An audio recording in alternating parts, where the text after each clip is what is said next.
بسم اللہ الرحمن الرحیم۔ السلام علیکم۔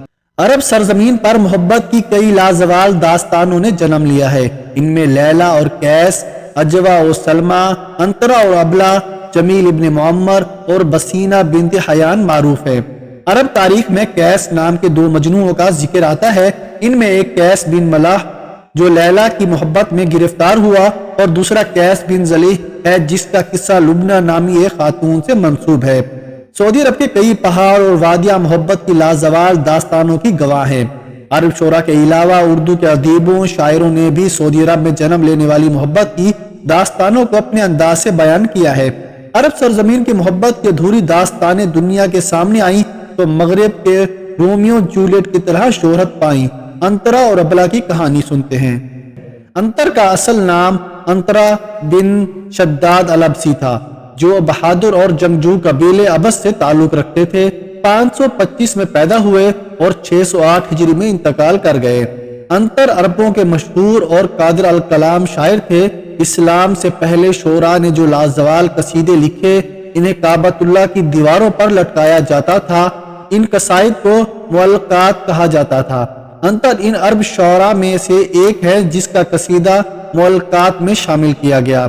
انطر بن شداد کی والدہ حبشی شہزادی تھی جنہیں ایک جنگ میں کنیز بنا دیا گیا تھا۔ انطر کے والد شداد نے ان سے نکاح کر لیا، لیکن اس کے باوجود انہیں ایک کنیز کی حیثیت سے ہی دیکھا جاتا تھا، اس لیے انطر کو معاشرے میں وہ مقام حاصل نہ ہو سکا جس کے وہ حقدار تھے۔ شکل و صورت میں بھی وہ حبشیوں سے مشابہت رکھتے تھے۔ انطر اور ابلہ کی کہانی۔ انطر کی چچا زاد ابلہ ان کے قبیلے کی خوبصورت ترین خاتون تھی، جبکہ انطر شکل و صورت میں اپنے قبیلے میں سب سے کم تر تھے۔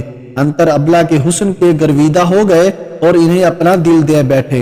انطر کی محبت یک طرفہ نہیں تھی، بلکہ ابلہ بھی ان سے بے انتہا محبت کرتی تھی۔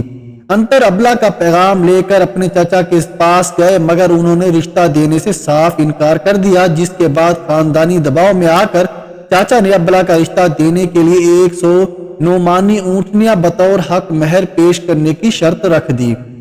نعمانی اونٹنیاں انتہائی اعلیٰ قسم کی مہنگی ترین اونٹنیاں سمجھی جاتی تھی۔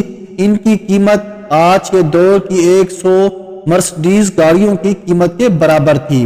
یہ شرط صرف انطر کو نیچا دکھانے کے لیے رکھی گئی تھی، کیونکہ سب ہی جانتے تھے کہ انطر یہ شرط پوری نہیں کر سکتے۔ عربوں کے ہاں ایک روایت مشہور تھی کہ اگر کوئی شخص کسی خاتون پر اشعار کہتا ہے تو پھر کبھی اس سے شادی نہیں کر سکتا۔ ایک طرف 100 اونٹنیوں کی شرط تھی اور دوسری طرف یہ اٹل روایت جسے کسی طور توڑا نہیں جا سکتا تھا۔ پھر کیا تھا، انطر اور ابلہ کی ادھوری محبت رہی، معاشرے کی زنجیروں نے انہیں جکڑ لیا۔ ابلہ کی ایک خوبرو جوان سے شادی کرا دی گئی اور انطر 90 سال کی عمر تک ابلہ کی جدائی میں اشعار کہتے رہے۔ انطر کی لکھی ہوئی غزلیں عربی ادب کا قیمتی ورثہ ہیں، جنہیں آج بھی نصابی کتابوں میں پڑھا جاتا ہے۔ انطر کی چٹان۔ انطر اور ابلہ زمانے کی نگاہوں سے چھپ کر ایک دوسرے سے ایک چٹان کے پاس ملا کرتے تھے۔ بعد میں اس چٹان کا نام ہی انطر کی چٹان پڑ گیا۔ اب انطر کے اشعار زندہ ہیں اور چٹان باقی ہے، جو آج بھی دونوں کی محبت کی گواہی دے رہی ہے۔ انطر کی چٹان گسیم ریجر میں غاف الجوار نامی علاقے کے شمال میں واقع ہے۔ اس چٹان کے بارے میں چند مقامی لوگوں کو ہی معلوم تھا، اور انتہا پسند نظریات کے حامل افراد اسے برائی کی علامت سمجھتے تھے، اس لیے اس چٹان کی دیکھ بھال نہ ہو سکی۔